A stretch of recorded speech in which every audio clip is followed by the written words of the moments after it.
Mr. President, last Saturday, the country which I have the honor to represent, the Federation of Nigeria, became independent and assumed the rights and the responsibilities of a sovereign state.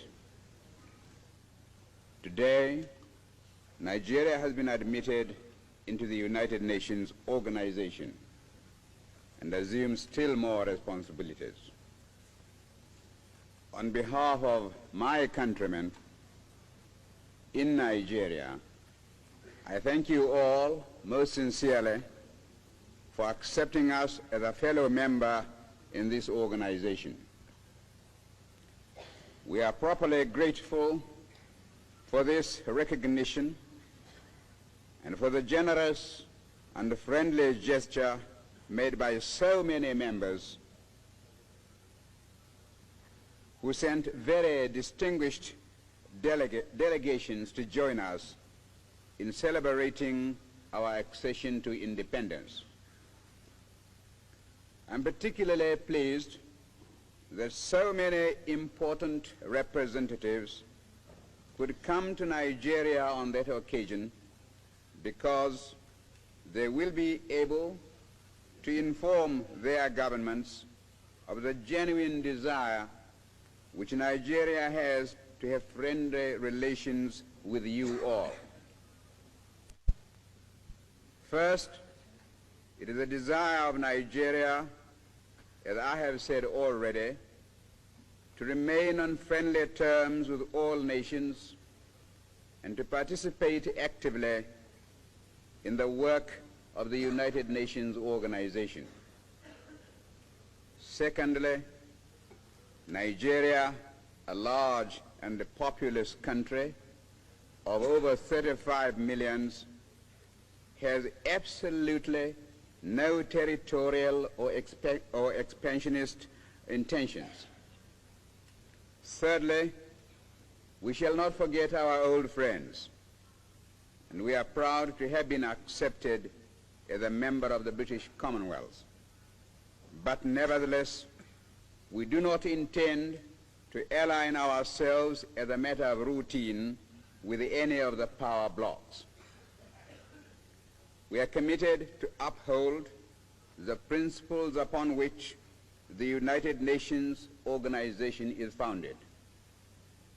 Fourthly, Nigeria hopes to work with other African states for the progress of Africa and to assist in bringing all African territories to a state of responsible independence.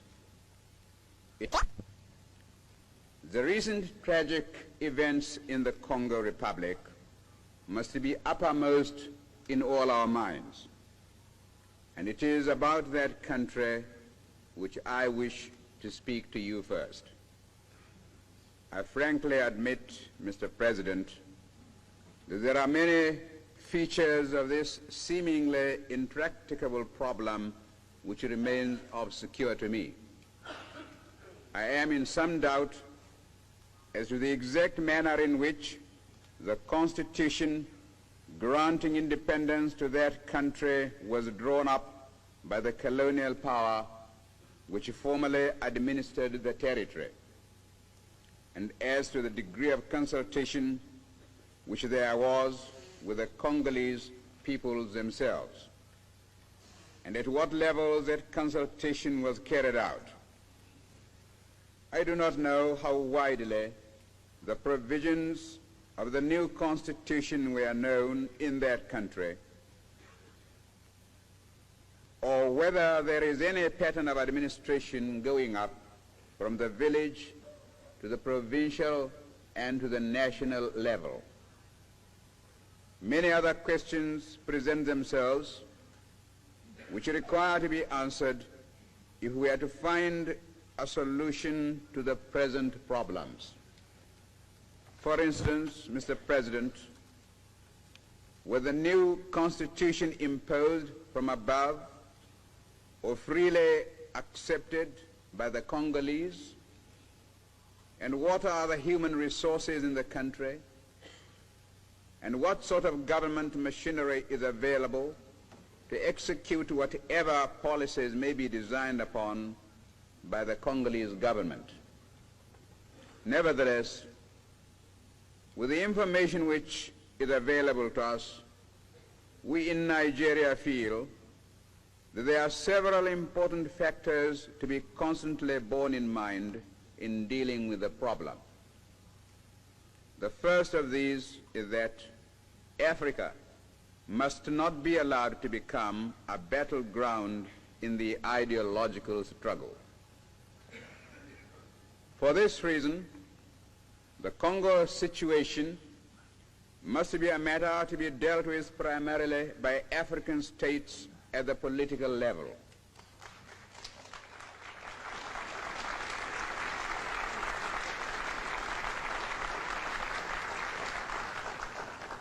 Secondly, we believe that in dealing with the problem of creating a real political life in the country itself, it will be necessary to start at the bottom by seeing that local and provincial authorities are established while maintaining the essential unity of the country. We also believe that the Congolese people were right to appeal to the United Nations organization for help and advice in rebuilding their country rather than to turn to any individual power.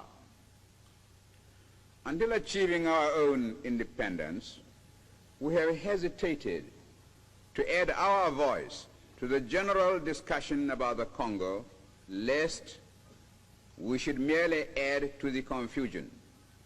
But now, Mr. President, I feel that it is my duty to put before you and to ask for your sympathetic consideration of the possible solutions which have suggested themselves to us. We warmly applauded the immediate response of the United Nations organization to the Congolese disaster. The speed with which troops were sent to maintain law and order was most commendable. But the mere sending of armed forces is not enough.